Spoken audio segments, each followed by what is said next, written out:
Assalamualaikum warahmatullahi wabarakatuh. Ini video part 3 untuk penugasan UTS mata kuliah studi hadis yang diampu oleh Bapak Saudi. Di video kali ini kita akan membahas tentang perkembangan penulisan hadis dalam sejarah Islam. Rumusan masalah yang akan dibahas pada video ini itu adalah pro dan kontra penulisan hadis pada masa awal Islam, lalu praktik penulisan hadis pada masa Rasulullah dan sahabat, lalu ada perkembangan penulisan hadis pada masa kodifikasi, lalu perkembangan penulisan hadis pada masa pasca kodifikasi. Oke, kita masuk ke yang pertama, ada pro dan kontra penulisan hadis. Nah, awalnya penulisan hadis ini itu menjadi isu yang menimbulkan perdebatan karena sebagian itu menolak penulisan hadis dikarenakan khawatir akan tercampur dengan teks-teks Al-Quran. Lalu sebagian yang lain ini mendorong penulisan tersebut karena sebagai upaya menjaga keaslian ajaran Nabi Muhammad SAW. Nah, pada waktu itu terdapat dua riwayat hadis yang tampak bertentangan. Salah satu riwayatnya ini mengindikasikan adanya larangan penulisan hadis. Mayoritas ulama itu berpendapat bahwa hadis itu telah dicatat oleh para sahabat ketika Nabi masih hidup.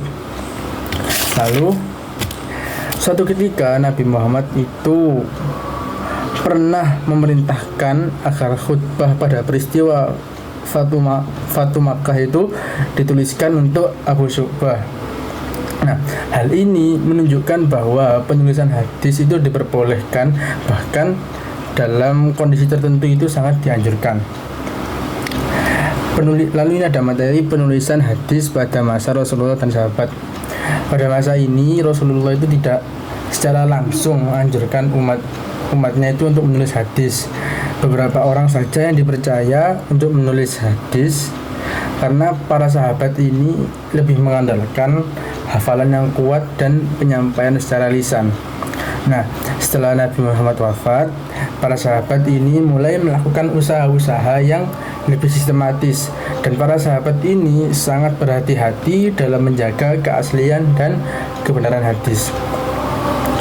Setelah itu kita sampai pada masa kodifikasi hadis. Nah, kodifikasi sendiri itu ia bermakna sebagai pengumpulan atau penghimpunan hadis-hadis yang sudah ada pada waktu itu.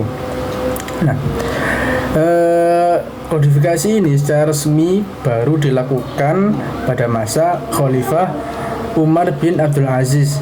Tujuannya adalah menjaga hadis dari kemungkinan hilang ataupun punah. Nah, setelah pasca kodifikasi ini, hadis itu berkembang menjadi ilmu yang lebih teratur lagi. Lalu lahirlah kitab-kitab besar seperti Sahih Bukhari dan Sahih Muslim. Lalu kritik-kritik sanad dan matan mulai muncul untuk memastikan keaslian hadis. Lalu muncul lagi lebih banyak ilmu-ilmu hadis. Nah, perkembangan hadis ini itu memperkuat tradisi keilmuan Islam dan menjadi fondasi hukum serta peradaban Islam. Oke, sekian saja untuk video kali ini. Semoga bermanfaat. Wassalamualaikum warahmatullahi wabarakatuh.